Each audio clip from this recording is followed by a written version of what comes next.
Movie నేనింతే release అవుతుంది కదా, ఎలా అనిపిస్తుంది? రవితేజ గారి యాక్టింగ్ బాగుంటుందండి. ఎన్నిసార్లు రిలీజ్ అయినా చూడొచ్చు. రవితేజ బాగానే ఉంటుంది.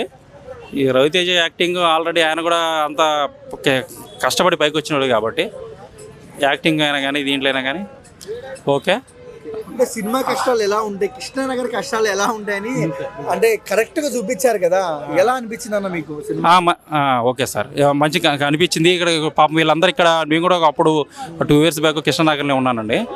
ఇక రవితేజ గారు అన్నీ చూసి ఎలా ఆర్టిస్టులకి సపోర్ట్ చేయడం కానీ డైరెక్టర్లకు సపోర్ట్ చేయడం కానీ రవితేజ గారి కృషి ఓకే, గుడ్ అండి. రవితేజ గారి యాక్టింగ్ అసలు నెక్స్ట్ లెవెల్ ఉంటుంది సినిమాలో. ఓకే, ఈసారి ఎలాంటి రికార్డులు షేక్ చేయొచ్చు అనుకుంటున్నారు?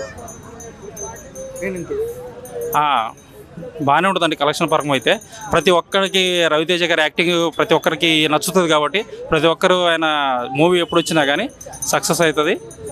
ఓకే, బెటర్ చూసుకోవచ్చు. రవితేజ ఫ్యాన్స్ చాలా వరకు నేనింతే రిలీజ్ చేయమని ట్విట్టర్ లో ఇంత ముందు ట్రెండ్ చేశారు, అదే వేలో రిలీజ్ చేశారు అనుకోవచ్చు అన్న మనం? చేసుకోవచ్చు సార్. రవి ఫ్యాన్స్ ఎక్కువ ఉన్నారు కాబట్టి ఫ్యాన్ బేస్డ్ చేసుకోవచ్చు సార్. అది రవితేజ గారి యాక్టింగ్ అంత బాగుంటుంది కాబట్టి చేసుకోవచ్చు. మంచిగా ఉంటుంది, కలెక్షన్ కూడా మంచిగా రాబడతాడు, మంచిగా ఉంటుంది. మంచిగా పూరి జగన్నాథ్ యాక్టింగ్ ఇవన్నీ అసలు దాంట్లో యాక్టింగ్ చూస్తే మనకి నిజంగా ఇన్ని కష్టాలు ఉంటాయా సినీ వీళ్ళకి కష్టాలు ఉన్నట్టుగా మూవీలో రియల్ కట్టుకు చూపించండి సార్. అంతా వాళ్ళు ఎలా ఉంటుంది యాక్టింగ్ ఎలా ఉంటుంది ప్రజలది అన్నట్టుగా మంచిగా ఉంది. రవితేజ గారి యాక్టింగ్ బాగుంటుంది.